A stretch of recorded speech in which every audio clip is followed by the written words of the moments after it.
Hello दोस्तों, welcome है आपका हमारे यूट्यूब चैनल में। तो पेंशनर्स, फैमिली पेंशनर्स और भूतपूर्व जवानों और सभी स्टेट कर्मचारियों के लिए मैं बहुत बड़ी अपडेट लेकर आया हूं। जी हां दोस्तों, आपकी सैलरी और पेंशन पर भी बहुत बड़ी अपडेट होने वाली है। क्या आपकी सैलरी जल्दी आने वाली है, क्या आपकी पेंशन जल्दी आने वाली है, उस पर भी डिटेल में बात करेंगे। और साथ ही साथ इसके अलावा मैं आपको 5 और भी बड़े अपडेट देने वाला हूं, जिन्हें सुनकर आप बहुत खुश हो जाएंगे। साथ ही साथ आपके लिए सैलरी पेंशन में बढ़ोतरी के रास्ते भी खुलते हुए दिखाई दे रहे हैं। जी हाँ दोस्तों, पूरी खबर को जानेंगे, पूरी खबर को बने रहिए हमारे साथ इस वीडियो में लास्ट तक। और अगर चैनल पर पहली बार आए तो चैनल को जरूर सब्सक्राइब करेगा।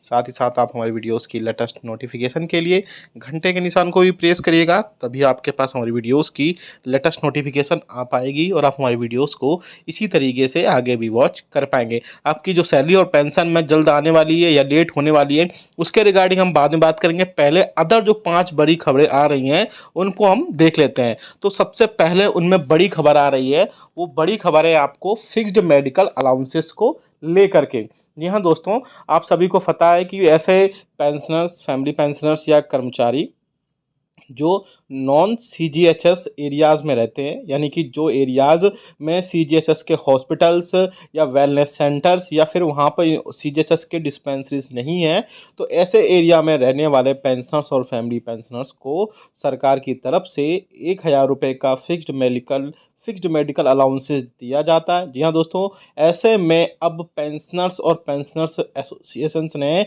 सरकार को बहुत सारे रिप्रेजेंटेशंस लिखे थे, सरकार को बहुत सारे ग्रीवेंसेस भी लिखे थे कि जो 1,000 रुपये जो गवर्नमेंट की तरफ से एफए में प्रोवाइड कराया जाता है, वो 1,000 रुपये बहुत कम पड़ता है। क्योंकि आपको पता है कि मेडिसिन की कॉस्ट बहुत बढ़ रही है दिन पे दिन, तो ऐसे में 1,000 रुपये कम हो रहे हैं। तो सरकार से उन्होंने रिक्वेस्ट की है और सरकार का इस पर आंसर भी आया है। जी हाँ दोस्तों, सरकार ने जो है इस पे इसके रिगार्डिंग बोला भी है। बेसिकली सरकार, पेंशनर्स और पेंशनर्स एसोसिएशन ने गवर्नमेंट से ये बोला था कि सरकार जो है 1,000 रुपये से बढ़ा करके फिक्स्ड मेडिकल अलाउंसेस जो है वो 3,000 रुपये तक करे। इसके रिगार्डिंग गवर्नमेंट ने क्लियर इंस्ट्रक्शन दिए है कि इसका जो मैटर है वो ministry of health and family welfare को जो है को भेज दिया गया है।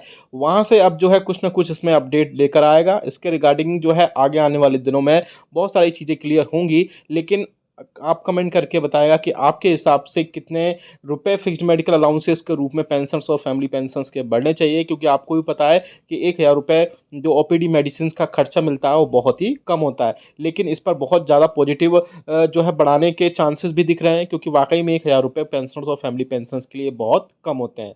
दूसरी बड़ी खबर की तरफ चलें तो वो आ रही है आपके फिटमेंट फैक्टर को लेकर के। जी हाँ दोस्तों, अभी आप सभी को पता है कि 7वें वेतन आयोग के रिकमेंडेशंस के हिसाब से आपको जो है मिनिमम सैलरी 18,000 रुपये और मिनिमम पेंशन 9,000 रुपये उसमें 7वें वेतन आयोग के अकॉर्डिंग आपको प्रोवाइड कराई जाती है।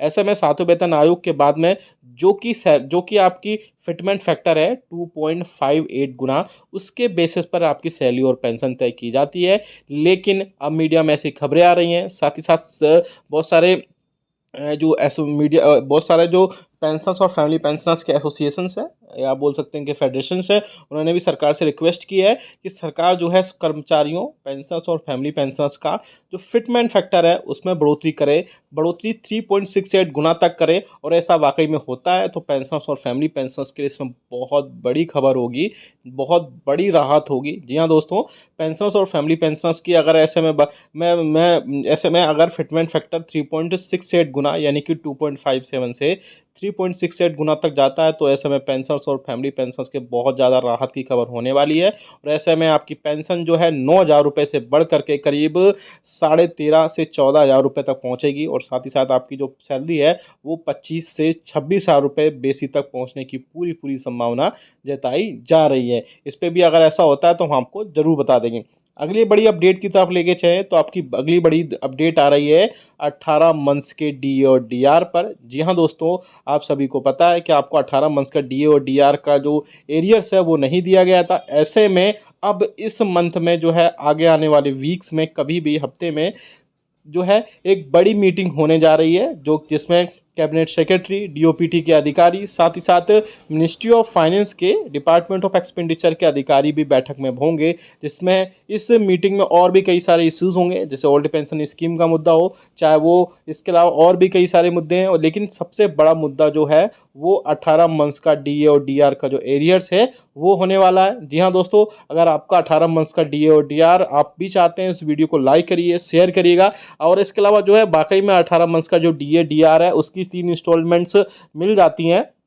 तो ऐसे में पेंशनर्स को 2 लाख रुपए से लेकर के उनके लेवल, बेसिक लेवल के हिसाब से कई सारे पैसे मिल जाएंगे, जिससे पेंशनर्स और फैमिली पेंशनर्स को बहुत ज़्यादा राहत मिलने की संभावना जताई जा रही है। और मीडिया में ये भी खबरें आ रही थी कि ये सिर्फ पेंशनर्स को मिलेगा, तो मैं आपको बता दूं ये ऐसा नहीं होगा, क्योंकि डीए और डीआर कर्मचारियों, पेंशनर्स और फैमिली पेंशनर्स तीनों का रोका गया था। तो ऐसे में अगर ये रिस्टोर किया जाता है, यानी इसमें जो डीए एरियर्स अगर मिलता है पेंशनर्स को, फैमिली पेंशनर्स को, तो सभी को मिलेगा एज वेल एज एम्प्लॉइज़। तो इसमें बहुत ज़्यादा आगे जो भी अब इस मंथ में जो भी अपडेट होगी बैठक में, वो हम आपको ज़रूर बहुत ही क्लियरली से इसमें बता देंगे। इसके अलावा और भी बड़ी खबरें आ रही हैं। जी हाँ दोस्तों, आपके सैलरी से लेकर भी बहुत सारी खबरें थी। अब आपको मैं सैलरी से लेकर बड़ी अपडेट दे दूँ। अभी मीडिया में खबरें आ रही थी कि जो है बहुत सारे यूट्यूब चैनल्स में भी ऐसा बोला जा रहा था कि आपकी जो सैलरी और पेंशन है उस समय से पहले दी जा सकती है। तो मैं बता दूं आपको कि आपकी पेंशन और सैलरी जिस टाइम पर आती रही है लास्ट वर्किंग डे पे, वैसे ही आपकी सैलरी और पेंशन आएगी। इसमें किसी भी हिसाब से कोई भी आगे बढ़ोतरी या कमी नहीं की जाएगी। एक और बड़ी अपडेट मैं आपको दे दूं कि गवर्नमेंट की पेंशनर्स और फैमिली पेंशनर्स और इसके अलावा जो पेंशनर्स की एसोसिएशंस और फेडरेशंस हैं, उन्होंने सरकार को 2 प्रपोजल भेजे हैं। जी हाँ दोस्तों, आपकी पेंशन में बढ़ोतरी को लेकर के मैं प्रीवियस वीडियोस में भी बता चुका हूँ। वो 2 बड़े प्रपोजल ये थे पेंशनर्स और फैमिली पेंशनर्स की तरफ से कि सरकार जो है आपको, आपकी जो पेंशन है उसको जो है 2 अलग-अलग प्रपोजल थे। पहला प्रपोजल ये था कि सरकार आपकी पेंशन और फैमिली पेंशन में हर 5 साल में 5% की बढ़ोतरी करे। 5-5 साल के ब्लॉक में, यानी कि 60 से 65 साल में 5% की, 65 से 70 साल में 5% की, देन 70 से 75 में 5 साल की, और 75 से 80 साल में 79 ईयर्स में 80 साल की बढ़ोतरी करे। और 80 साल के बाद में 80 साल के बाद में 7वें वेतन आयोग के रिकमेंडेशन के हिसाब से आपको ऑटोमेटेड आपकी सैलरी में 20% की, बेसिक पेंशन में आपको 20% की बढ़ोतरी हो जाती है। तो ऐसे में ये एक बड़ा सरकार के लिए चैलेंज होगा, दूसरी पेंशनर्स के लिए बड़ा चैलेंज होगा। अब दूसरी इसमें बड़ा ये बोला गया था कि जैसे एग्जिस्टिंग एम्प्लॉइज़ के लिए 3% बेसिक सैलरी में बढ़ोतरी की जाती है, तो उसी हिसाब से एक पेंशनर्स का एटलीस्ट 1% बेसिक जरूर बढ़ाया जाए, क्योंकि उनकी बेसिक पेंशन में किसी भी टाइप से कोई बढ़ोतरी नहीं होती है। तो कम से कम अगर 1% बेसिक में भी बढ़ोतरी की जाएगी तो पेंशनर्स को उसमें जी उनका काम चल सकता है, क्योंकि पेंशनर्स की पेंशन में सिर्फ डीए के अलावा और कोई बढ़ोतरी नहीं होती है। तो पूरा साल भर में सिर्फ 2 बार ही डीए बढ़ता है। तो ऐसा में जो उन्होंने बोला कि एटलीस्ट कम से कम 1% की बेसिक में बढ़ोतरी जरूर उनकी पेंशन में की जाए। आप ये क्या सोचते हैं इन सब